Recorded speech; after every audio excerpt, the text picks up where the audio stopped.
दोस्तों, महाराष्ट्र की राजनीति से जुड़ी एक बेहद चौंकाने वाली खबर सामने आ रही है। रिपोर्ट्स के मुताबिक महाराष्ट्र के उप मुख्यमंत्री अजीत पवार का एक विमान हादसे में निधन हो गया है। बताया जा रहा है कि यह हादसा उस वक्त हुआ जब वे मुंबई से बारामती की ओर चुनावी जनसभा को संबोधित करने जा रहे थे। जानकारी के अनुसार लैंडिंग के दौरान विमान को दूसरी बार उतारने की कोशिश की गई, लेकिन संतुलन बिगड़ने के कारण विमान रनवे पर फिसल गया और कुछ ही सेकंड में क्रैश हो गया।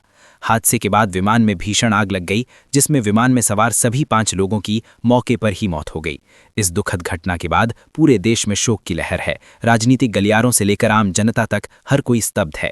इसी बीच लोगों के मन में ये सवाल भी उठ रहा है कि अजीत पवार अपने पीछे कितनी संपत्ति छोड़ गए हैं और उनके परिवार को अब क्या विरासत मिलेगी। आपको बता दें कि अजीत पवार महाराष्ट्र के सबसे प्रभावशाली और अनुभवी नेताओं में गिने जाते थे। वे 5 से 6 बार उप मुख्यमंत्री पद पर रह चुके थे और इसी वजह से उनका नाम राज्य के अमीर राजनेताओं में शामिल था। चुनाव आयोग को दिए गए वर्ष 2024 के हलफनामे के अनुसार अजीत पवार की कुल घोषित संपत्ति लगभग 124 करोड़ रुपए बताई गई थी। इस दौरान उनके ऊपर करीब 21 करोड़ रुपए की देनदारी भी दर्ज थी। हलफनामे में ये भी सामने आया था कि उनके अलग अलग बैंक खातों में करीब 6 करोड़ 81 लाख रुपए नकद जमा थे। इसके अलावा उन्होंने शेयर मार्केट, बॉन्ड और डिबेंचर्स में 55 लाख रुपए से अधिक का निवेश कर रखा था।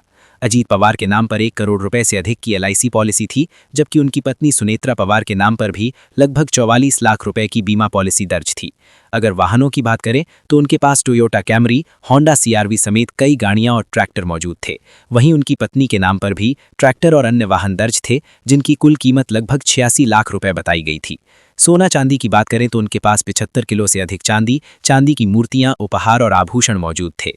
उनकी पत्नी के पास 1 किलो से ज्यादा सोना और एक कीमती हीरा भी दर्ज था। उस समय इनकी कुल कीमत 1 करोड़ रुपए से अधिक आंकी गई थी, जो अब बाजार भाव के हिसाब से कहीं ज्यादा हो चुकी है।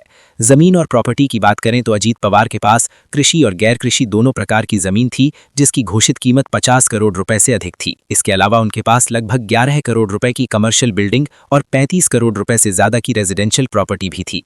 विशेषज्ञों के मुताबिक कागजों में दिखाई गई कीमत से इन संपत्तियों की वास्तविक बाजार कीमत कहीं अधिक मानी जाती है। अब उनके निधन के बाद उनकी संपत्ति के उत्तराधिकारी उनकी पत्नी सुनेत्रा पवार और उनके 2 बेटे पार्थ पवार और जय पवार होंगे।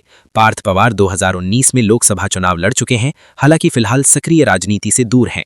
अजीत पवार के जाने से महाराष्ट्र की राजनीति को एक बड़ा झटका लगा है। प्रधानमंत्री नरेंद्र मोदी समेत कई बड़े नेताओं ने उनके निधन पर गहरा दुख व्यक्त किया है। देश ने आज एक अनुभवी जननेता को खो दिया है।